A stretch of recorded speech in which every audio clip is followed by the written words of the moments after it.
Hey, this is Jeffrey Gurian for Comedy Matters TV, and I'm here at Comic-Con 2012 to talk to Nick Kroll from Comedy Central about his new show, The Kroll Show, coming out January 30th. And you know what? I'm in it. I'm in one of the episodes, so stick around and check it out and see what happens.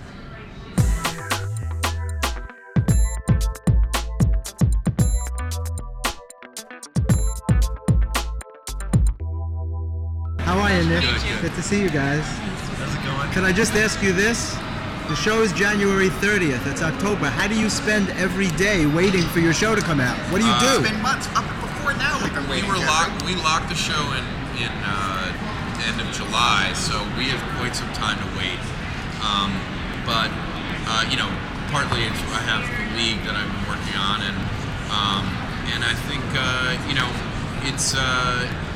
it's tough to wait for something that you're very proud of, but it also, we were very specific in writing a show that was not topical in any way, so that we would, because we've watched old sketch shows that are great, and then you watch them and you're like, oh, there are a ton of references here to things that nobody cares about anymore.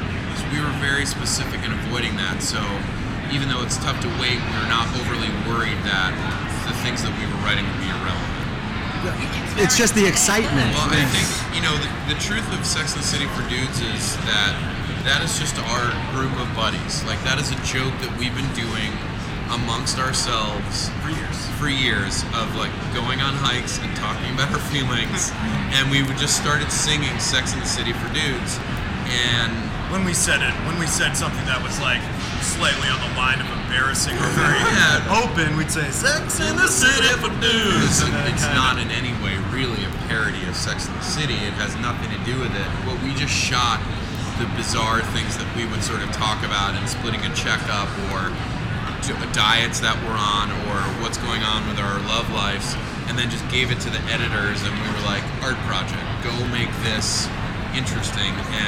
And I think that one of the current things about our show is our editors are funny, young, hip dudes who just know how to make everything look exactly how it's supposed to look. And that's obviously also credit to John Levenstein, who's the director.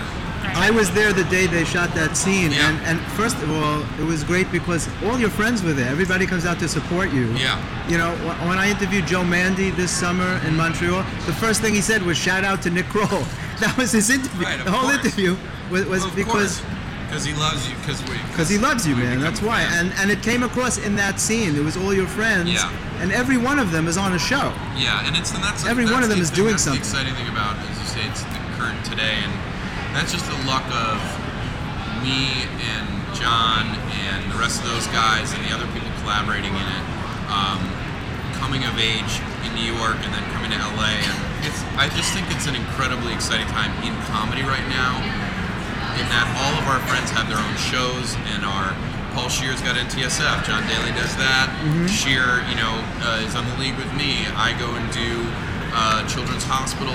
That comedy is best when it's with people that you know and trust and like and have a vibe with, and that, so you go back to that. That said, I think we did our best to not use people just because they're cool for comedy, so you have all types of people in the show. Nick, I'm so glad you mentioned Rich Dix. It's the funniest. I mean, there hasn't been two guys that funny since Oh Hello with me and John Mulaney, who's a writer-producer for Saturday Night Live, one of the best stand-ups in the country, is something we've been doing for years, and Jeffrey Gurian is a guest star on that, in both the Woody Allen parody with Karen Black, but also in a prank show called Too Much Tuna that we're doing. Steals it. Which is you steal it. such an honor to me. Unbelievable. Thank you.